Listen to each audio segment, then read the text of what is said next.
ఏమన్నా అర్థమైతే ఈరోజు చెప్పండి. ఋషి గారు, మీకు ప్యానెల్లో ఉన్న పెద్దలకు నమస్కారం అండి.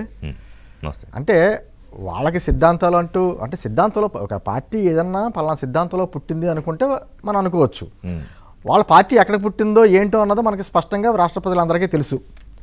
అసలు ఆ పార్టీని ఆయన జగన్మోహన్ రెడ్డి గారు పెట్టాడంటే జగన్మోహన్ రెడ్డి గారికి పెట్టలేదు కదా. ఫస్ట్ పాయింట్, ఎవరో పెట్టుకున్న పార్టీని ముందు కొట్టేసాడు, తర్వాత కొనుక్కున్నాడు అతను అల్లరి చేస్తే, అక్కడి నుంచి వచ్చింది.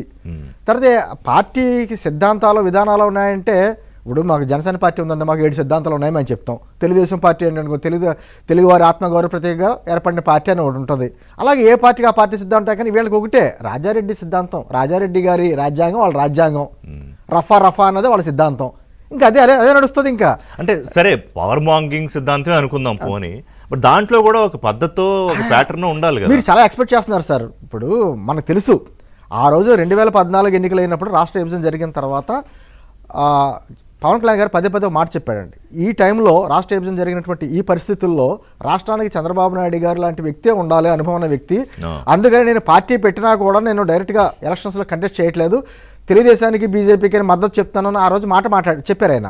చెప్పినప్పుడు కూడా అన్నారు, ఒకవేళ పొరపాటున ఏమైనా జగన్మోహన్ రెడ్డి వస్తే రాష్ట్రం సర్వనాశనం అయిపోద్ది, ఇంకేం ఉండదని చెప్పే మాట కూడా ఆయన చెప్పారు. 2014 ఎలక్షన్స్లో చెప్పిన మాట అండి అది. సరే 2019లో పరిస్థితులు మారిని తర్వాత ఏమైందో మనం చూసాం. 2019-24 మధ్యన ఉన్నది ఆంధ్రప్రదేశ్ రాజకీయాల్లో ఒక చీకటి అధ్యాయం.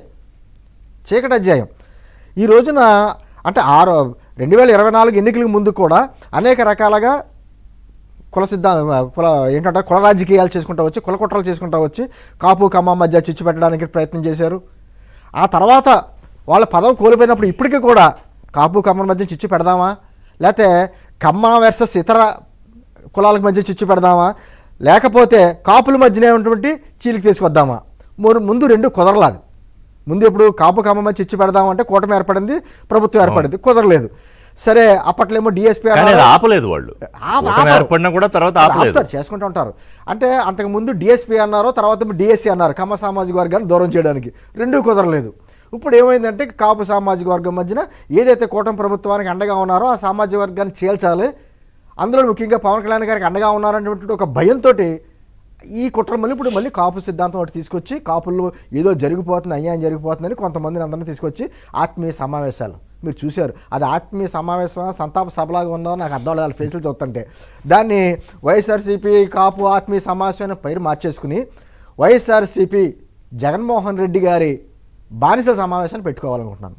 ఎందుకు అంటే నేను అన్నమాట కాదు, దాంట్లో ఉన్నటువంటి అంబటి రాంబాబు గారే అన్నాడు, మేము మా విశ్వాసం చూపించడంలో కుక్కలతో పోటీ పడతా ఉన్నారు. ఆయన అన్నమాటే, మనం ఏం అన్నమాటలు కాదు. నేను అంటుంది ఈ రోజున ఆ సోకాల్డ్ నాయకులనే అడుగుతున్నాను అండి. మరి అంబటి రాంబాబు నాకు మాట అనే ముందు ఆలోచించండి, ఆయన ఇప్పుడు కాపు టైగర్, పైగా నిన్నేమన్నాడు ఆయన, శ్రీ స్థాయిలో మేము కదులుతాం, కలుస్తాం, కథం తొక్కుతాం, కూటమి పతనం చూసేదాకా అన్నాడు. సార్ కదిలేరు, కలిసారు, ప్రజలు ఎక్కడికి తొక్కాలి అక్కడ తొక్కేశారు. ఇక కొత్తగా కదిలేదే ఉంది, కథలు లేకుండా కాళ్ళు చేతులు ఇరిచేసి కూర్చోబెట్టారు కదా. నేను అంటుంది అంబటి రాంబాబు గారి గురించి చెప్పారు కాబట్టి ఆయన గురించి ఒక పద్యం చెప్పాలి, చిన్న పద్యం, ఏమన్నా పద్యం చెప్తాను. ఎందుకంటే అంతా సీరియస్ పాలిటిక్స్ ఎందుకు. కాపులందరూ ఒక్కొక్క రకముగా ఉండు, చూడ పాలేర్ల జాడ వేరు, కాపులందు నీలాంటి పాలు కాపులు వేరయ్యా, విశ్వదామరామ వినురా సంజనా కామ. అంతే, లేకపోతే నాకు కదిలేమో, కథం తొక్కేమో, కాపులు రకరకాలుగా అంటే ఆ నలుగురు వెనకాల ఎందుకుంటారు. నేను అంటుంది ఒక ఋషి గారు గమనించండి, నేను నా మీటింగ్ పెట్టుకున్నారు సార్, నేను కాదు మొన్న అనుకోండి, వాళ్ళందరినీ ఓడించింది కాపులే. అవును, అంతే కదా. ఆ నియోజకవర్గాల్లో ఓడించింది కాపు సామాజిక వర్గాలే. కాపు సామాజిక వర్గం ఎక్కువ ఓట్లు ఉన్నటువంటి నియోజకవర్గాల్లో వాళ్ళు పోటీ చేశారు, అక్కడే ఓడిపోయారు. ఓడిపోయిన వ్యక్తులు వచ్చి ఈ రోజున వచ్చి ఏదో చేసేస్తామని చెప్పేసి అంటే నేను అంటాను సార్, నేను పోలుస్తాను. చంద్రబాబు గారు చెప్పినా, పవన్ కళ్యాణ్ గారు చెప్పినా, మనం ఎప్పుడూ కూడా అప్రమత్తంగా ఉండాలి. ఎందుకు చెప్తారంటే మనం పోరాడుతున్న రాక్షసులతోటి, రాజకీయ ప్రత్యర్థులు కూడా కాదు, రాక్షస గణం వాళ్ళకి. ఈ రోజున చంద్రబాబు గారు ఒక యజ్ఞం చేస్తున్నాడు. ఆయన రాష్ట్రాన్ని మళ్ళీ జీరో స్టేజ్ నుంచి మళ్ళీ తీసుకురావడానికి, డెవలప్మెంట్ చేయడానికి ఆయన యజ్ఞం చేస్తుంటే ఆ యజ్ఞానికి కాపలాదారులుగా రామలక్ష్మణులా ఉన్నది పవన్ కళ్యాణ్, లోకేష్ గారు. రాక్షసుల్లా యజ్ఞాన్ని భగ్నం చేయడానికి ప్రయత్నం చేస్తున్నది ఎవరో మనకు అందరికీ తెలిసిందే. నేను అంటుంది ఈ రోజున మనం క్వాంటమ్ వ్యాలీ గురించి మాట్లాడుకుంటున్నాం. క్వాంటమ్ వ్యాలీ మనం తీసుకురావాలి, అటువంటి డెవలప్మెంట్ మనం తీసుకురావాలి మనం మాట్లాడుకుంటే వాళ్ళు ఏమో కులాల మధ్య చిచ్చు పెట్టాలని ఆలోచిస్తున్నారు. బోత్ ఆర్ నాట్ సేమ్ కదా. వాళ్ళు అక్కడే ఆగిపోయారు. అక్కడ ఈ రాష్ట్రం డెవలప్ అవ్వడం వాళ్ళకి ఇష్టం ఉండదు, రాష్ట్రంలో ప్రజలు సంతోషంగా ఉండడం వాళ్ళకి ఇష్టం ఉండదు, రాష్ట్రంలో పెట్టుబడులు రావడం వాళ్ళకి ఇష్టం ఉండదు.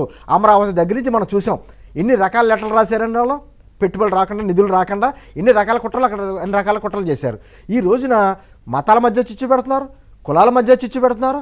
ఈ రోజున కాపు సామాజిక వర్గాన్ని చిచ్చు పెట్టడానికి ప్రయత్నం చేస్తున్నారు. ఎందుకంటే కాపు సామాజిక వర్గం అంటే ఏదో వాళ్ళు అనుకున్నట్టుగా గతంలో ఏదో చేసేసాం, కుల చిచ్చు పెట్టాం, రాష్ట్రాన్ని రావణ కష్టం చేసామంటే ఆ రోజులు కాదు.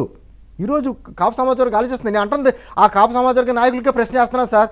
పవన్ కళ్యాణ్ గారిని తల్లి గారిని లేకపోతే భార్యని నానా బూతులు తిట్టినప్పుడు ఏమైపోయింది కాపు సామాజిక వర్గం? టాస్క్ ఫోర్సులు పెట్టి మేము అంతా తిరుగుతాము, ఎక్కడికి వెళ్తే అక్కడ కూర్చుంటాము. ఆత్మగౌరవం ఏమైపోయింది? కాపు సామాజిక వర్గం రిజర్వేషన్ ఇవ్వనని చెప్పినప్పుడు ఏమైపోయింది? చంద్రబాబు నాయుడు గారు ఇచ్చినటువంటి ఈడబ్ల్యూఎస్ రిజర్వేషన్లో ఆ 10%లో 5% కాపులు కేటాయిస్తే ఈయన వచ్చిన తర్వాత అధికారులు అది కూడా తీసేశాడు కదా. ఆ రోజు ఏమైపోయింది ఆత్మగౌరవం వీళ్ళకి? వెంకయ్య నాయుడు అనేటువంటి ఒక యువకుడు అండి గిద్దలూరులో, మరి అతను ఆత్మహత్య చేసుకున్న ప్రేరేపించినప్పుడు ఆత్మహత్య చేసుకున్నప్పుడు ఏమైపోయింది వీళ్ళంతాను? నేను అంటాను ఈ రోజున అప్పుడు ఒక నిమిషం మాట్లాడి తీసేస్తాను. తోట త్రిమూర్తులు గారు ఆయన మాట్లాడారు. ఆయన మాట్లాడి ఏదో మా నానాజీ గారికి ఛాలెంజ్, మీరు ఆయన ఎమ్మెల్సీ రాజీనామా చేసి వస్తాడంట, మీరు అవసరమైతే నేను అక్కడ పోటీ చేస్తాను. ఆల్రెడీ ఓడిపోయి నువ్వు ఓడిపోయిన వచ్చిన వాడు, నీ సొంత నియోజకవర్గంలో 3 సార్లు ఓడిపోయినాడు నువ్వు. ముందు ఇండిపెండెంట్గా గెలిచి తర్వాత ఏమో తెలుగుదేశము, ఆ తర్వాత కాంగ్రెస్, మళ్ళీ తెలుగుదేశము, ప్రజారాజ్యము, మళ్ళీ అంటే ఇన్ని రకాలుగా మారిన తర్వాత కూడా ప్రజలు నిన్ను 3 సార్లు అక్కడ ఓడించారు. ఆ రోజు ఒక అసెంబ్లీ సాక్షిగా తోట త్రిమూర్తులు గారు వైఎస్ఆర్ కాంగ్రెస్ పార్టీ నాయకులు ఏ విధంగా మాట్లాడారో మనకు తెలుసు. నేను ఇటువంటి వ్యక్తులందరూ గుమ్ముగూడి ఈ రోజున ఏదో కాపు సామాజిక వర్గంతో మా వెనకాల ఉన్నారో, కదులుతాం, కథం తొక్కుతాము అంటే ఆల్రెడీ తొక్కేశారు. రాష్ట్ర ప్రజలు ఎక్కడ తొక్కాలో అక్కడ తొక్కారు, ఇంకా తొక్కించుకుంటారు మాట్లాడితే.